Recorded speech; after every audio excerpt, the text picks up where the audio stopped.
Hello, good morning, जोहार। मैं संजय और आप देख रहे हैं न्यूज झारखंड। समय हो चला है झारखंड की खबरों को जानने का, झारखंड की खबरों से अपडेट होने का। तो चलिए जानते हैं आज की झारखंड की 25 मुख्य बड़ी खबरों को। मोदी का शपथ ग्रहण 9 जून को शाम 6 बजे। बीजेपी के जीते मंत्री रिपीट होंगे। स्मृति राजीव चंद्रशेखर को मिल सकता है मौका। मोदी सरकार के शपथ ग्रहण की गुरुवार को नई डेट आई है। न्यूज एजेंसी एएनआई के मुताबिक मोदी 9 जून को शाम 6 बजे शपथ ले सकते हैं। पहले 8 जून को शपथ लेने की खबरें थी। सूत्रों के मुताबिक लोकसभा चुनाव में भाजपा के जीते सभी मंत्री इस बार भी रिपीट होंगे। विवाद से जुड़े शहरों के नाम मंत्री पद की लिस्ट से काटे जा सकते हैं। चुनाव हारी स्मृति ईरानी और राजीव चंद्रशेखर को पार्टी एक और मौका दे सकती है। इन्हें फिर से मंत्री पद मिल सकता है। इधर दिल्ली में भाजपा अध्यक्ष जेपी नड्डा के घर में अहम बैठक हुई। इसमें अमित शाह और राजनाथ सिंह भी मौजूद रहे। बैठक में नई सरकार बनाने, भाजपा और उसके सहयोगी दलों को मंत्रिमंडल में जगह देने और शपथ ग्रहण की तैयारियों समेत कई मुद्दों पर चर्चा की गई। 10 जून तक झारखंड के 16 जिलों में हीट वेव की चेतावनी। आईएमडी ने जारी किया अलर्ट, लोगों को सावधान रहने की सलाह। झारखंड के कम से कम 16 जिलों में 10 जून तक लू चलेगी। भारत मौसम विज्ञान विभाग के रांची स्थित मौसम केंद्र ने गुरुवार को हीट वेव का येलो अलर्ट जारी किया है। मौसम केंद्र के प्रमुख अभिषेक आनंद ने कहा है कि शुक्रवार यानी आज 7 जून से 10 जून के बीच झारखंड के अधिकतर जिलों में लू का प्रकोप देखा जाएगा। झारखंड के उत्तर पश्चिमी, मध्य, दक्षिणी तथा उससे सटे उत्तर पूर्वी भागों में कहीं कहीं हीट वेव की स्थिति देखी जाएगी। हालांकि इसी दिन दक्षिणी एवं मध्य भागों में कुछ जगहों पर तेज हवाओं के साथ वज्रपात होने की भी संभावना है। मौसम केंद्र के प्रमुख के मुताबिक 8 से 10 जून तक राज्य के उत्तर पश्चिमी, मध्य, दक्षिणी और उससे सटे उत्तर पूर्वी भागों में कुछ जगहों पर लू चलेगी। उत्तर पश्चिमी हिस्से में 6 जिले आते हैं, दक्षिणी हिस्से में 4 और मध्य झारखंड में 6 जिले आते हैं। इस तरह 16 जिलों में 8 से 10 जून तक हीट वेव की चेतावनी जारी की गई है। तो आज 7 से 10 जून तक जिन जिलों में लू की चेतावनी जारी की गई है उनमें रांची, बोकारो, गुमला, हजारीबाग, खूंटी, रामगढ़, पूर्वी सिंहभूम, पश्चिमी सिंहभूम, सिमडेगा, सरायकेला खरसावां, पलामू, चतरा, गढ़वा, कोडरमा, लातेहार और लोहरदगा। और जिन क्षेत्रों में वज्रपात की चेतावनी आज जारी की गई है उनमें पूर्वी सिंहभूम, पश्चिमी सिंहभूम, सरायकेला खरसावां, सिमडेगा, रांची, बोकारो, गुमला, हजारीबाग, खूंटी, रामगढ़ के कई क्षेत्रों में वज्रपात भी हो सकती है। अबू आवास योजना के लाभुक से 8,000 रुपये रिश्वत लेते मुखिया गिरफ्तार। एसीबी ने की कार्रवाई। झारखंड सरकार के अबू आवास योजना के लाभुक से रिश्वत ले रहे एक मुखिया को एंटी करप्शन ब्यूरो एसीबी की टीम ने गिरफ्तार किया है। गिरिडीह जिले में बड़ी कार्रवाई करते हुए एसीबी ने मुखिया को रंगे हाथ धर दबोचा। एसीबी की टीम ने गुरुवार को जमुआ प्रखंड के चरघरा पंचायत के मुखिया महावीर दास को 8,000 रुपये रिश्वत लेते रंगे हाथ गिरफ्तार किया। मुखिया की गिरफ्तारी के बाद इलाके में अफरा तफरी की चर्चा हो रही है। जानकारी के अनुसार चरघरा पंचायत के मुखिया महावीर दास ने प्रखंड के सिमराटांड गांव की रहने वाली मुन्नी देवी से अबू आवास योजना का लाभ दिलाने के नाम पर 10,000 रुपये रिश्वत की मांग की थी। रिश्वत की राशि नहीं दे पाने के कारण मुन्नी देवी का अबू आवास योजना पास नहीं हो रहा था। जब मुन्नी देवी को जब कोई रास्ता ना सूझा तो उसने एसीबी धनबाद की टीम को इसकी सूचना दी। एसीबी की टीम ने योजना बनाकर जाल बिछाया और मुखिया को रिश्वत लेते रंगे हाथ धर दबोचा। उसे तत्काल गिरफ्तार कर लिया गया है। भाजपा का अभिनंदन समारोह, जीते सभी सांसदों को किया गया सम्मानित। बाबूलाल बोले, झारखंड में बनानी है मजबूत सरकार। राजधानी रांची के भाजपा दफ्तर में गुरुवार को जीते हुए सभी सांसदों को सम्मानित किया गया। राज्य से सभी नेता इस कार्यक्रम में पहुंचे थे और भाजपा के सभी सांसद भी इसमें शामिल थे। कार्यक्रम को संबोधित करते हुए प्रदेश अध्यक्ष एवं पूर्व मुख्यमंत्री बाबूलाल मरांडी ने कहा कि जनता के आशीर्वाद से प्रधानमंत्री नरेंद्र मोदी के नेतृत्व में देश में तीसरी बार मोदी सरकार का संकल्प पूरा हुआ है। बाबूलाल ने कहा, यह उपलब्धि ऐतिहासिक है। जनता ने मोदी सरकार की नीतियों और कार्यक्रमों पर अपनी मुहर लगाकर आत्मनिर्भर भारत, विकसित भारत बनाने का जनादेश दिया है। मरांडी ने नवनिर्वाचित सांसदों एवं उप विजेता रहे प्रत्याशियों का स्वागत एवं अभिनंदन करते हुए कहा है कि जनता ने 9 सीट पर जीत दिलाकर एनडीए को झारखंड में सबसे बड़ा गठबंधन बनाया है। उन्होंने कहा है कि यह जनादेश मोदी सरकार की उपलब्धियों के समर्थन में है ही भ्रष्टाचार एवं तुष्टीकरण में आकंठ डूबी राज्य की गठबंधन सरकार के खिलाफ है। हम सबको अभी आराम नहीं करना है। हमें तीसरी बार मोदी सरकार के संकल्प को पूरा करने के बाद झारखंड में भी भाजपा के नेतृत्व में एनडीए की मजबूत सरकार बनानी है।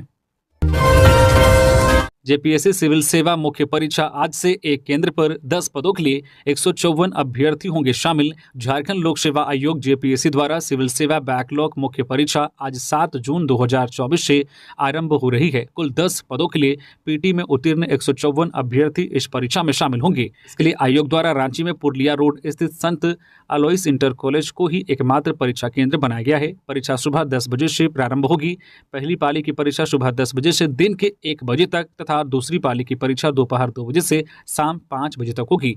पहली पाली में पेपर 1 व दूसरी पाली में पेपर 2 की परीक्षा होगी। इसी प्रकार 8 जून को पहली पाली में पेपर 3 व दूसरी पाली में पेपर 4 की परीक्षा तथा 9 जून को पहली पाली में पेपर 5 तथा दूसरी पाली में पेपर 6 की परीक्षा होगी। अभ्यर्थी को परीक्षा केंद्र पर परीक्षा शुरू होने से 30 मिनट पहले पहुंचने का निर्देश दिया गया है। आयोग ने परीक्षा में कदाचार रोकने के लिए सुरक्षा के कड़े इंतजाम किए गए हैं। परीक्षा केंद्र पर नजर रखने के लिए परीक्षा केंद्र में सीसीटीवी लगाए गए हैं। खबरों में आगे बढ़ने से पहले अगर आप अभी तक न्यूज झारखंड चैनल को सब्सक्राइब नहीं किए हैं तो प्लीज चैनल को सब्सक्राइब करके बेल आइकन प्रेस कर दीजिए, जिससे आपको झारखंड की हर छोटी बड़ी खबर का अपडेट आप तक पहुंचता रहे। तो चलिए बढ़ते हैं खबरों की ओर। लोकसभा चुनाव के बाद अब झारखंड में नगर निकाय चुनाव की हो रही तैयारी, जाने कब तक पूरा हो जाएगा ट्रिपल टेस्ट का काम। लोकसभा चुनाव संपन्न होने के बाद अब झारखंड में नगर निकाय चुनाव की तैयारी शुरू हो गई है। जानकारी के मुताबिक इस दिशा में जल्द ही काम शुरू हो जाएगा। हालांकि आचार संहिता होने के कारण अब तक इस दिशा में काम शुरू नहीं हो पाया था, लेकिन अब इस दिशा में काम शुरू हो जाएगा। बता दें कि झारखंड सरकार ने ट्रिपल टेस्ट कराकर ओबीसी वर्ग को आरक्षण देते हुए नगर निकाय चुनाव कराने का फैसला किया है। ट्रिपल टेस्ट की जिम्मेदारी सरकार ने पिछड़ा आयोग को सौंपी है। आयोग ने पहले ही मध्य प्रदेश जाकर सर्वे कर चुकी है। आयोग जल्द ही सरकार के पास जाकर इसे संबंधित रिपोर्ट सौंप देगी। हाईकोर्ट ने भी नगर निकाय चुनाव कराने को लेकर सरकार को निर्देश दे चुका है। ट्रिपल टेस्ट की प्रक्रिया जुलाई तक पूरी होने की उम्मीद है। इसके बाद सरकार ये तय करेगी कि चुनाव कब होंगे। राज्य पिछड़ा वर्ग आयोग के अध्यक्ष योगेंद्र प्रसाद ने इस मामले में पहले कह चुके हैं कि मध्य प्रदेश की तर्ज पर ही ट्रिपल टेस्ट होगा। इसके बाद सरकार को रिपोर्ट सौंप दी जाएगी। वार्डों के आरक्षण में आबादी और आर्थिक का शैक्षणिक स्थिति का ध्यान रखा जाएगा। सरकार की अनुमति मिलते ही ट्रिपल टेस्ट की प्रक्रिया 15 दिनों में पूरी कर ली जाएगी। इसके बाद 48 नगर निकायों के विभिन्न वार्डों को चिन्हित कर एक रिपोर्ट दी जाएगी कि कौन सा वार्ड ओबीसी के लिए आरक्षित होगा। मोदी से मिले आजसू सुप्रीमो सुदेश महतो, तीसरी बार प्रधानमंत्री बनने पर दी बधाई। आजसू सुप्रीमो सुदेश महतो ने गुरुवार को पीएम मोदी से मुलाकात की और उनको तीसरी बार प्रधानमंत्री बनने पर बधाई दी। सुदेश महतो ने देश के प्रधानमंत्री नरेंद्र मोदी को पुनः एनडीए का नेता चुने जाने पर बधाई दी। मौके पर उन्होंने कहा कि नरेंद्र मोदी के नेतृत्व में एनडीए विकसित भारत के संकल्प को पूरा करने की दिशा में पूरी प्रतिबद्धता के साथ कार्य करेगा। निसंदेह प्रधानमंत्री के रूप में उनके तीसरे कार्यकाल में देश विकास की अभूतपूर्व ऊंचाइयों को छुएगा। इस दौरान उन्होंने केंद्रीय गृह एवं सहकारिता मंत्री अमित शाह और बीजेपी के राष्ट्रीय अध्यक्ष जेपी नड्डा से भी मुलाकात कर देश में तीसरी बार एनडीए को पूर्ण बहुमत हासिल करने पर बधाई दी। एक अन्य मुलाकात में सुदेश महतो ने लोकसभा चुनाव के परिणामों पर प्रतिक्रिया देते हुए कहा कि जनता ने एक बार फिर प्रधानमंत्री नरेंद्र मोदी के विकास की गारंटी पर मुहर लगा दी है। कहा कि लगातार तीसरी बार एनडीए को देश में पूर्ण बहुमत देने का काम किया है। उन्होंने कहा कि झारखंड समेत पूरे देश में एनडीए की प्रचंड जीत के लिए जनता का आभार है। हमारी जीत जनता के विश्वास की जीत है। उनका प्रेम, समर्थन और विश्वास ही हमारी सबसे बड़ी शक्ति है। बैंक अधिकारी बनकर ठगी करने वाले 5 साइबर अपराधी गिरफ्तार। देवघर पुलिस ने बैंक अधिकारी बनकर लोगों के खाते से रुपयों की ठगी करने वाले 5 साइबर अपराधियों को गुरुवार को गिरफ्तार किया है।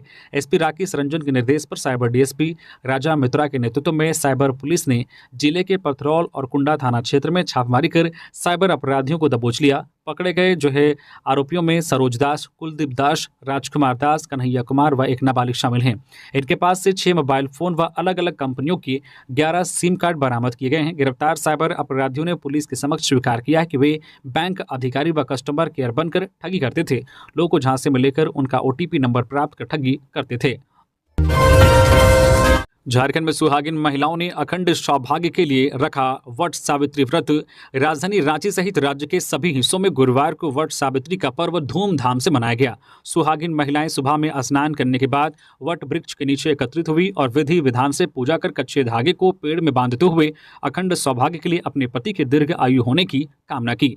रांची के पहाड़ी मंदिर सहित विभिन्न मंदिरों में भी सुहागिन महिलाओं ने पूजा अर्चना कर वट सावित्री की कथा सुनी। इस दौरान दान पुण्य देकर अखंड सौभाग्य की कामना की। की महिलाओं ने एक दूसरे को सिंदूर लगाकर और बड़ों के पैर छूकर आशीर्वाद लिया। इस दिन विवाहित महिलाएं अपने पति की रक्षा और वैवाहिक सुख के लिए व्रत रखती हैं और वट वृक्ष के चारों ओर धागा बांधकर 108 बार परिक्रमा करती हैं। इसका बहुत बड़ा महत्व बताया गया है।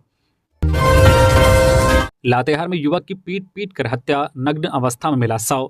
लातेहार जिले के चंदवा थाना क्षेत्र अंतर्गत सिकनी गांव के निकट पुलिया के नीचे एक युवक का शव नग्न अवस्था में बरामद हुआ है। मृतक की पहचान चंदवा निवासी मोहम्मद आबिद उर्फ मोहम्मद वकील के रूप में हुई है। पुलिस के मुताबिक मृतक के शव को देखने से ऐसा प्रतीत हो रहा है कि मृतक की हत्या पीट पीट कर की गई है। हालांकि पुलिस इस मामले की छानबीन कर रही है। दरअसल चंदवा निवासी मोहम्मद आबिद उर्फ मोहम्मद वकील ट्रक में खलासी का काम करता था। बुधवार की शाम वह ट्रक चालक के साथ कोयला लोड करने सिकनी कोलियरी आया था। इसी बीच गुरुवार को कुछ लोगों ने आबिद के शव को नग्न अवस्था में एक पुलिया के नीचे पड़ा हुआ देखा। इसके बाद वहां बड़ी संख्या में लोग जुट गए। लोगों ने तुरंत घटना की जानकारी पुलिस को दी। इसके बाद पुलिस की टीम घटनास्थल पर पहुंची। कुछ लोगों द्वारा आबिद की पहचान करने के बाद इसकी सूचना मृतक के परिजनों को दी गई। सूचना मिलने के बाद मृतक के परिजन घटनास्थल पर पहुंचे तो देखा कि आबिद अंसारी का शव पत्थर के नीचे पड़ा हुआ है। उसके शरीर पर कई गहरे जख्म के निशान बने हुए थे। फिलहाल पुलिस ने शव को कब्जे में लेकर लातेहार सदर अस्पताल भेजने के बाद छानबीन शुरू कर दी है।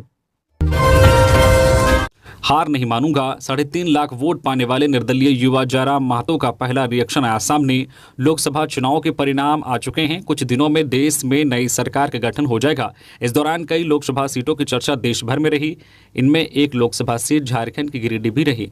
यहाँ एक निर्दलीय युवा प्रत्याशी ने झारखंड मुक्ति मोर्चा जेएमएम और आसू दोनों को चिंतन करने पर मजबूर कर दिया। यहाँ से चुनाव लड़ने वाले निर्दलीय प्रत्याशी जयराम महतो को 3,40,000 से ज्यादा लोगों ने वोट दिया। हालांकि जयराम इस सीट से चुनाव हार गए, लेकिन इन चुनाव में अपनी छाप भी छोड़ गए। लोकसभा चुनाव में हार के बाद जयराम महतो का पहला रिएक्शन सामने आया है। सोशल मीडिया पर उन्होंने एक कविता शेयर की है। झारखंड की गिरिडीह लोकसभा सीट से चुनाव लड़ रहे जयराम महतो तीसरे नंबर पर रहे। उन्हें लगभग 3.5 लाख लोगों ने वोट किया। इस सीट पर आसू के प्रत्याशी चंद्र प्रकाश चौधरी की जीत हुई है और जेएमएम के मथुरा प्रसाद महतो दूसरे नंबर पर रहे। इस सीट से चुनाव हारने के बाद जयराम महतो ने आगे की तैयारियों को लेकर बड़ा संदेश देते हुए सोशल मीडिया पर कविता की कुछ पंक्तियां शेयर की है। उन्होंने लिखा है कि क्या हार में क्या जीत में, किंचित नहीं भयभीत में, संघर्ष पथ पर जो मिला या भी सही वह भी सही, वरदान मांगूंगा नहीं, हो कुछ पर हार मानूंगा नहीं। हालांकि इधर आगामी विधानसभा चुनाव में जयराम महतो की इस क्षेत्र में बड़ी भूमिका देखने को मिल सकती है, जो कांग्रेस बीजेपी के साथ साथ जेएमएम और आसू की चिंताएं भी बढ़ा सकते हैं। बोकारो में ठेका मजदूरों ने किया प्रदर्शन। मेडिकल चेकअप के नाम पर मजदूरों को निकालने के प्रयास का किया विरोध। बोकारो जिले के ठेका मजदूरों ने बोकारो इस्पात संयंत्र के कोक ओवन एवं कोक केमिकल्स विभाग की बैटरी नंबर 1 के सामने प्रदर्शन किया। मजदूरों ने मेडिकल चेकअप के नाम पर गरीब मजदूरों के पेट पर लात मारने की साजिश के खिलाफ क्रांतिकारी इस्पात मजदूर संघ के तत्वाधान में विशाल आक्रोश प्रदर्शन किया। प्रदर्शन में कोक ओवन एवं कोक केमिकल्स विभाग की हजारों आक्रोशित मजदूरों ने बैटरी नंबर 8 से जुलूस निकालकर नारेबाजी करते हुए बैटरी नंबर 1 पर जमा हुए और वहां सभा की प्रदर्शन का नेतृत्व कर रहे संघ के महामंत्री सह सदस्य एनजेसीएस नेता राजेंद्र सिंह ने कहा है कि बोकारो प्रबंधन और बड़े ठेकेदार मेडिकल चेकअप के नाम पर जो मजदूरों को निकालने का प्रयास करने की साजिश की जा रही है, उसे हम किसी कीमत पर बर्दाश्त नहीं करेंगे। राजेंद्र सिंह ने प्रबंधन को चेतावनी देते हुए कहा कि अगर मेडिकल चेकअप के नाम पर एक भी ठेका मजदूर को काम से निकाला जाएगा तो हम सीधी कार्रवाई के लिए मजबूर होंगे। प्लांट का धुआं बंद होगा, संपूर्ण चक्का जाम होगा। प्रबंधन इस काले कानून के खिलाफ सभी मजदूर एकजुट हैं। बिहार में झारखंड की बच्ची की संदिग्ध मौत। सासाराम में ईंट भट्टी में काम करती थी, ठेकेदार ने पलामू में दफनाया। रेप के बाद हत्या की आशंका। सासाराम में ईंट भट्टी में काम करने वाली आदिम जनजाति की नाबालिग बच्ची की संदिग्ध हालत में मौत हो गई। मृतक बच्ची की उम्र सिर्फ 13 साल थी और वह झारखंड के पलामू की रहने वाली थी। परिवार का आरोप है कि बच्ची के साथ पहले रेप किया गया, फिर उसकी हत्या कर दी गई। बताया जा रहा है कि नाबालिग की मौत के बाद ईंट भट्टी के ठेकेदार नाबालिग का शव लेकर पलामू उसके घर पहुंचा और बच्ची की मां की गैर मौजूदगी में शव को दफना दिया। गांव वालों ने इसकी सूचना मृतका की मां को दी। मां अपनी बेटी की हत्या को लेकर थाने पहुंची और हत्या का आरोप लगाया। दरअसल नाबालिग बच्ची मानव तस्करी का शिकार हुई थी। लड़की कोरवा जनजाति से आती है तो उसकी गिनती आदिम जनजाति में होती है। लड़की के पिता का देहांत तो हो चुका है। मां जीरा कुंवर ने दूसरी शादी कर ली है। नाबालिग बिल्कुल अकेली थी, जिसका मानव तस्करों ने फायदा उठाया। फिलहाल पुलिस ने शव को कब्र से निकालकर पोस्टमार्टम के लिए भेज दिया है। रिपोर्ट आने के बाद ही पूरे मामले का खुलासा हो पाएगा। डीजीपी ने मादक पदार्थों को लेकर की समीक्षा बैठक, कहा लापरवाही बरतने वाले पुलिस पदाधिकारियों पर करे कार्रवाई। झारखंड के डीजीपी अजय कुमार सिंह ने गुरुवार को पुलिस मुख्यालय में मादक पदार्थ की तस्करी की रोकथाम के लिए राज्य के आला अधिकारियों के साथ समीक्षा बैठक की। तस्करी पर रोक लगाने के लिए कारगर ढंग से कार्रवाई करने तथा तस्कर गिरोह की गिरफ्तारी के लिए टीम का गठन करते हुए कड़ी कार्रवाई करने को कहा। वहीं मादक पदार्थों से संबंधित दर्ज मामलों का नियमानुकूल अनुसंधान करते हुए साक्ष्य संकलित करने का भी निर्देश दिया। डीजीपी ने विचारण के दौरान साक्षियों को साथ समय न्यायालय में उपस्थापन करने का भी निर्देश दिया। समीक्षा में स्कूल एवं कॉलेजों के छात्र एवं छात्राओं पर इसके दुष्प्रभाव की रोकथाम के लिए स्कूल कॉलेज के आसपास की दुकानों पर नजर रखने को कहा है। लखीसराय में ट्रेन में लगी आग, 2 घंटे की मशक्कत के बाद आग पर पाया गया काबू। अनाउंसमेंट कर खाली कराई गई ट्रेन।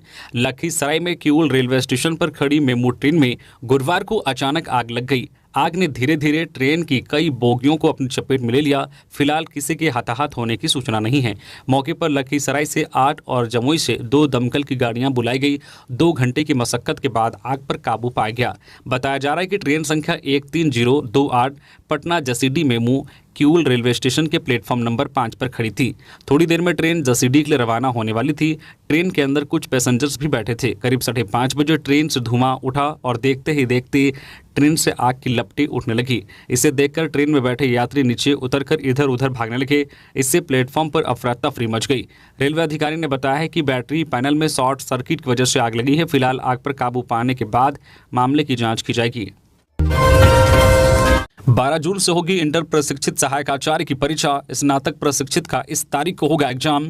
झारखंड कर्मचारी चयन आयोग ने झारखंड प्रारंभिक विद्यालय सहायक आचार्य संयुक्त प्रतियोगिता परीक्षा 2023 के अंतर्गत अगले चरण में आयोजित होने वाली विभिन्न पत्रों की परीक्षाओं की तारीख घोषित कर दी है। इसके तहत इंटरमीडिएट प्रशिक्षित सहायक आचार्य कक्षा 1 से 5 पद हेतु दिनांक 12 जून से तथा स्नातक प्रशिक्षित सहायक आचार्य कक्षा 6 से 8 पद पर हेतु परीक्षा 23 जून से आयोजित की जाएगी। यह परीक्षा रांची, बोकारो, धनबाद, हजारीबाग एवं पूर्वी सिंहभूम के विभिन्न केंद्रों पर आयोजित होगी। आयोग के अनुसार इंटरमीडिएट प्रशिक्षित सहायक आचार्य पद के अंतर्गत पहले एवं दूसरे जो पत्र की परीक्षा के लिए प्रवेश पत्र अलग अलग जारी किया जाएगा। स्नातक प्रशिक्षित सहायक आचार्य के अंतर्गत पहले, दूसरे, तीसरे एवं चौथे जो है पत्र का प्रवेश पत्र भी अलग अलग जारी होगा। अभ्यर्थियों को परीक्षा केंद्र से संबंधित जिला की जानकारी परीक्षा की तिथि से 1 सप्ताह पहले तथा प्रवेश पत्र परीक्षा की तिथि से 3 दिन पूर्व आयोग की वेबसाइट से डाउनलोड की जा सकेगी।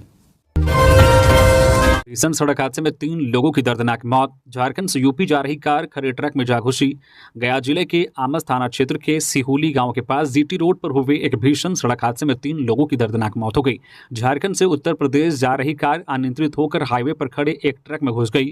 कार ने पीछे से जोरदार टक्कर मारी। इस घटना से जीटी रोड पर अफरा तफरी मच गई। कार का अगला हिस्सा पूरी तरह से क्षतिग्रस्त हो गया। वहीं घटनास्थल पर ही 2 कार सवारों की मौत हो गई, जबकि कार के ड्राइवर की मौत अस्पताल ले जाने के दौरान रास्ते में हो गई। बताया जाता है कि यूपी नंबर की यह कार प्रयागराज की है। कार पर ड्राइवर सहित 3 लोग सवार थे। सभी झारखंड से उत्तर प्रदेश जा रहे थे। घटना की सूचना मिलते ही मौके पर पहुंची पुलिस ने क्रेन की मदद से ट्रक में फंसी कार को बाहर निकाला। इस घटना में ड्राइवर सहित 3 लोगों की दर्दनाक मौत हो गई है। फिलहाल पुलिस आगे की कार्रवाई में जुट गई है। हेमंत को जेल में यातना, बाबूलाल ने मांगा सीसीटीवी फुटेज और दी सुविधाएं उपलब्ध कराने की गारंटी। भाजपा के प्रदेश अध्यक्ष और पूर्व सीएम बाबूलाल मरांडी ने जेल में बंद पूर्व सीएम हेमंत सोरेन पर तंज कसा है। सोशल मीडिया एक्स पर अपनी बात रखते हुए कहा कि हेमंत को बड़ी तमन्ना थी लोगों को उठाकर जेल में डालने की। सत्ता के अहंकार में आपने सैकड़ों निर्दोषों को जेल में डाला। तब आपको ना तो मानवाधिकार का ख्याल आया और ना जेल के अंदर की बदतर हालतों का। लेकिन ईश्वर का न्याय देखिए कि जिस जेल के खेल को आपने शुरू किया, अपने कुकर्मों के कारण आप भी उसी खेल का शिकार हो गए। साथ ही बाबूलाल ने हेमंत को जेल में पर्याप्त सुविधाएं दी जाने को लेकर भी बात रखी। सवाल पूछते हुए कहा कि हेमंत सोरेन अब बेकार में ही मानवाधिकार और आदिवासी बंधुओं की चिंता में दुबले हुए जा रहे हैं। जब संथाल में सैकड़ों आदिवासी बेटियों को लव जिहाद में फंसाया गया, शरीर के टुकड़े टुकड़े कर दिए गए, गाड़ियों से कुचला गया, तब आपको आदिवासियों की याद नहीं आई। सीएम चंपई सोरेन को टैग करते हुए बाबूलाल ने कहा है कि अगर हेमंत को जेल में कथित यातनाएं दी जा रही हैं तो न्यायालय से अनुरोध कर वे अपने बैरक का जो सीसीटीवी फुटेज सार्वजनिक करवाए। बाबूलाल ने हेमंत को आश्वस्त करते हुए कहा है कि जेल मैनुअल के अनुसार उन्हें सारी सुविधाएं उपलब्ध कराने के लिए वे उनके पक्ष में खड़ा रहेंगे। चंपई सोरेन सरकार को जेल मैनुअल के अनुसार सारी सुविधाएं देने के लिए मजबूर कर देंगे। सिमडेगा विधायक भूषण बाड़ा के खिलाफ सुनवाई 20 जून को। सिमडेगा विधायक भूषण बाड़ा पर महिला के साथ दुर्व्यवहार करने और जान से मारने की धमकी देने से संबंधित मामले में 20 जून को सुनवाई होगी। गुरुवार को अभियोजन पक्ष की ओर से जवाब दाखिल नहीं किया जा सका। इसके बाद एमपी एमएलए कोर्ट ने 20 जून को सुनवाई निर्धारित की है। इस मामले में शिकायतकर्ता ने कुछ अतिरिक्त आपराधिक धाराओं को जोड़ने के लिए कोर्ट में आवेदन दिया है। शिकायतकर्ता ने वर्ष 2018 में विधायक भूषण बाड़ा समेत 5 के खिलाफ सिमडेगा कोर्ट में शिकायतवाद दायर किया था। इसमें विधायक भूषण बाड़ा पर महिला से दुर्व्यवहार करने और जान से मारने की धमकी देने का आरोप लगाया गया था। भूषण बाड़ा के विधायक बनने के बाद यह मुकदमा रांची एमपी एमएलए के विशेष कोर्ट में स्थानांतरित किया गया। इसी मामले को लेकर भूषण बाड़ा के खिलाफ महिला थाना में भी प्राथमिकी दर्ज कराई गई थी, जिसे कोर्ट ने रद्द कर दी थी। जख्मी पुलिस जवान को एयरलिफ्ट कर भेजा गया एम्स। पलामू पुलिस लाइन में गिरा था पेड़।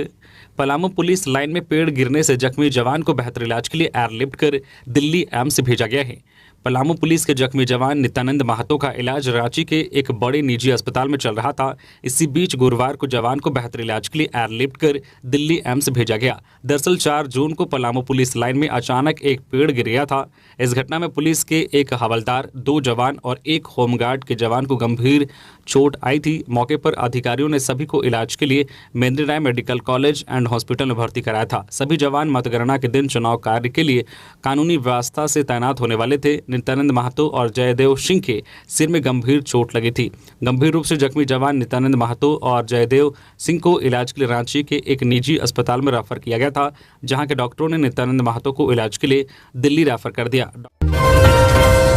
कालीचरण मुंडा की जीत पर इंडिया गठबंधन के कार्यकर्ताओं ने मिठाइयां बांटी, मनाया जश्न। कुंटी लोकसभा क्षेत्र से इंडिया गठबंधन के प्रत्याशी कालीचरण मुंडा की प्रचंड जीत पर बुंडू में इंडिया गठबंधन के कार्यकर्ताओं ने संयुक्त रूप से जुलूस निकाला और मिठाइयां बांटी। बुंडू नगर के चौक चौराहों में पटाखे फोड़े गए और मिठाइयां बांटी गई। जीत का जश्न मनाया गया। कांग्रेस के जिला अध्यक्ष डॉक्टर राकेश किरण महतो ने मौके पर अपने संबोधन में कहा है कि यह जीत एनडीए की जीत और झूठे जुमलेबाजी पर तमाचा है। इंडिया गठबंधन अब झारखंड के आदिवासी, दलित, पिछड़े के हक, अधिकार और उनकी आवाजों को बुलंद करेगी। गोदाम में लगी आग। बर्मा माइंस के केबल गोदाम में लगी आग, मची अफरा तफरी। जमशेदपुर के बर्मा माइंस थाना अंतर्गत लाल बाबा फाउंड्री स्थित एक केबल गोदाम में गुरुवार दोपहर अचानक आग लग गई। आग लगने से वहां काम कर रहे कर्मचारियों के बीच अफरा तफरी का माहौल बन गया। घटना की सूचना तुरंत गोदाम मालिक गौतम जायसवाल ने अग्निशमन विभाग को दी। सूचना पाकर झारखंड अग्निशमन विभाग की एक और टाटा स्टील की एक दमकल मौके पर पहुंची और आग पर काबू पाने के प्रयास में जुट गई। करीब आधे घंटे की मशक्कत के बाद आग पर काबू पा लिया गया। जानकारी देते हुए गौतम जायसवाल ने बताया कि केबल गोदाम में कर्मचारियों द्वारा केबल को छीला जा रहा था। उसी बीच आंधी आने से उससे निकली चिंगारी से रबर में आग लग गई। फिलहाल आग पर काबू पा लिया गया है। इससे पूर्व भी जो है लाल बाबा फाउंड्री के एक रबर गोदाम में आग लगी थी, जिसमें लाखों का नुकसान हुआ था। इस इलाके में कई अवैध स्क्रैप टाल भी संचालित किए जाते हैं, जिस पर कोई कार्रवाई नहीं होती। लोकसभा चुनाव में जो मुद्दे उठाए थे उनकी लड़ाई जारी रहेगी, यशस्विनी शाह। रांची लोकसभा सीट से कांग्रेस और इंडिया गठबंधन प्रत्याशी यशस्विनी शाह ने गुरुवार को प्रेस वार्ता में कहा कि लोकसभा चुनाव में जो मुद्दे उठाए थे उनके लिए लड़ाई जारी रहेगी। रांची की जनता का आभार जताया है। उन्होंने कहा कि काफी कम समय में जनता ने मुझे जो अपार स्नेह और प्यार दिया उसके लिए मैं उनकी आभारी हूं और जनता के साथ मैं सदैव खड़ी रहूंगी। उन्होंने लोकसभा के निर्वाचित प्रतिनिधि संजय सेठ को बधाई देते हुए कहा कि जनता ने उन्हें दोबारा मौका दिया है। उम्मीद है कि जनता के मुद्दों पर वह खरे उतरेंगे। शाह ने कांग्रेस के राष्ट्रीय अध्यक्ष मल्लिकार्जुन खड़गे, राहुल गांधी, सोनिया गांधी सहित इंडिया गठबंधन दल के तमाम सहयोगियों को भी धन्यवाद दिया है। शाह ने कहा कि कांग्रेस के प्रदेश, जिला, प्रखंड स्तर के सभी नेता कार्यकर्ता सहित मीडिया के जो है साथीगण धन्यवाद के पात्र हैं, जिन्होंने चुनाव में भरपूर साथ दिया और समय समय पर मार्गदर्शन करते रहे। इंडिया गठबंधन टीएमसी का दावा, बीजेपी के सांसद विधायक हमारे संपर्क में। राउत बोले, मोदी को तीसरी कसम ले लेने दीजिए, हमारी चौथी कसम बाद में। टीएमसी से जुड़े सूत्रों ने गुरुवार 6 जून को दावा किया है कि पश्चिम बंगाल में कई बीजेपी के सांसद और विधायक उनकी पार्टी के संपर्क में हैं। इसको लेकर आने वाले हफ्तों में पार्टी इस पर फैसला ले सकती है। कांग्रेस नेता राहुल गांधी लोकसभा में नेता प्रतिपक्ष चुने जा सकते हैं। माना जा रहा है कि कांग्रेस संसदीय दल की बैठक में उन्हें नेता चुना जाएगा। मल्लिकार्जुन खड़गे की अध्यक्षता में 8 जून को पार्टी मुख्यालय में कांग्रेस वर्किंग पार्टी CWC की बैठक होगी। इसी बीच शिवसेना उद्धव गुट के नेता संजय राउत ने कहा है कि मोदी को तीसरी बार पीएम पद की शपथ ले लेने दीजिए, इसके बाद हम चौथी कसम यानी शपथ लेंगे। इसके लिए अभी इंतजार कीजिए। पिठोरिया के जंगल में मिली महिला की लाश, बेटे ने दुष्कर्म की आशंका जताई। रांची के पिठोरिया थाना क्षेत्र के ओखरगड़ा जंगल में एक महिला की लाश मिली है। पिठोरिया पुलिस ने लाश को कब्जे में लेकर पोस्टमार्टम के लिए रिम्स भेज दिया है। महिला के बेटे ने एक नामजद पर प्राथमिकी दर्ज कराने के लिए आवेदन दिया है। आवेदन में बेटे ने दुष्कर्म कर हत्या करने की आशंका जाहिर की है। जामों की विजय जुलूस में झूमे थाना प्रभारी, वीडियो वायरल। जामताड़ा के नाला क्षेत्र के कुंडहित से एक वीडियो वायरल हो रहा है जिसमें एक थाना प्रभारी झूमते नजर आ रहे हैं। लोग के साथ वह भी बेफिक्र होकर खूब नाचते दिखाई पड़ रहे हैं। थाना प्रभारी की पहचान सुरेश दुबे के रूप में हुई है। इस वीडियो के वायरल होने के बाद बीजेपी के पूर्व प्रदेश प्रवक्ता प्रवीण प्रभाकर ने हमला बोला है। उन्होंने पुलिसकर्मी पर जामों कार्यकर्ता की तरह काम करने का आरोप लगाया है। उन्होंने भी ये वीडियो पोस्ट कर लिखा है कि जामताड़ा जिले के नाला क्षेत्र के कुंडहित में जामों के विजय जुलूस में थाना प्रभारी सुरेश दुबे नशे में जमकर झूमे। क्या यह प्रमाण नहीं है कि दुमका लोकसभा में कई पदाधिकारी जामों कार्यकर्ता के रूप में कार्य कर रहे थे? वीडियो में देखा जा सकता है कि थाना प्रभारी अपने चेहरे पर गुलाल लगाए हुए हैं और वह स्थानीय लोगों के साथ खूब डांस कर रहे हैं। दरअसल 2 दिन पहले ही लोकसभा चुनाव का रिजल्ट जारी हुआ है। जामताड़ा विधानसभा क्षेत्र दुमका लोकसभा के अंदर आता है। दुमका में जामों के नलिन सोरेन विजय हुए हैं। इसी खुशी में जामों समर्थक खुशी मना रहे थे। ये वीडियो उसी दौरान का है। इंडिया गठबंधन और सीटें जीत सकता था, सीएम चंपई से मिलकर इरफान ने बताया कैसे। सीएम चंपई सोरेन से मिलकर जामताड़ा विधायक डॉक्टर इरफान अंसारी ने गुरुवार को उनको बताया कि इंडिया गठबंधन कैसे झारखंड में लोकसभा की और सीटें जीत सकता था। जामताड़ा विधायक ने इसके लिए बाकायदा सीएम को एक समीक्षा रिपोर्ट सौंपी है। इस रिपोर्ट में संथाल की सीटों की जो विधानसभावार समीक्षा की गई है। साथ ही जामताड़ा विधायक ने चंपई को जीत की बधाई दी है। कहा कि आपके नेतृत्व में झारखंड में पहली बार महागठबंधन ने 5 सीटों पर जीत दर्ज की है। यह जीत आम जनता की जीत है और यह सही मायने में एक बड़ा राजनीतिक संकेत है। मुख्यमंत्री ने विधायक इरफान अंसारी को कहा कि दुमका लोकसभा से महागठबंधन के प्रत्याशी नलिन सोरेन की जीत दर्ज हुई है। इसमें सभी की अहम भूमिका रही। सीएम ने कहा है कि जामताड़ा विधानसभा से लगभग 40,000 के लीड के कारण ही यह सीट हम लोग जो है जीत पाए। दुमका लोकसभा सीट हमारे प्रतिष्ठा की सीट है और इससे हर हाल में हमें जीतना था। आगे विधायक ने कहा है कि हम लोगों ने 5 सीटों पर जीत दर्ज की है, जिसका साफ मतलब है कि हम लोगों ने 30 विधानसभा पर जीत का परचम लहराया है। विधायक ने कहा कि हमें थोड़ी और मेहनत कर 12 और सीटों पर जीत दर्ज करनी है। आने वाले विधानसभा चुनाव में फिर से बीजेपी का सफाया कर इंडिया जो है महागठबंधन की सरकार बनानी है। विधायक ने संताल परगना की सभी सीटों का ब्यौरा उन्हें सौंपा और बताया कि पूरे देश में राहुल गांधी की मेहनत रंग लाई। हम लोग और सीट जीत सकते थे, जिस पर समीक्षा करने की आवश्यकता है। तो ये थी आज की झारखंड की टॉप बड़ी खबरें। इसी तरह से झारखंड की हर छोटी बड़ी खबर देखने के लिए आप हमारे चैनल न्यूज झारखंड चैनल को सब्सक्राइब करके बेल आइकन प्रेस कर दीजिए, जिससे झारखंड की हर छोटी बड़ी खबर का अपडेट आप तक पहुंचता रहे। तो अभी के लिए बस इतना ही। हमें दीजिए इजाजत, फिर मिलते हैं नेक्स्ट खबरों के साथ। धन्यवाद।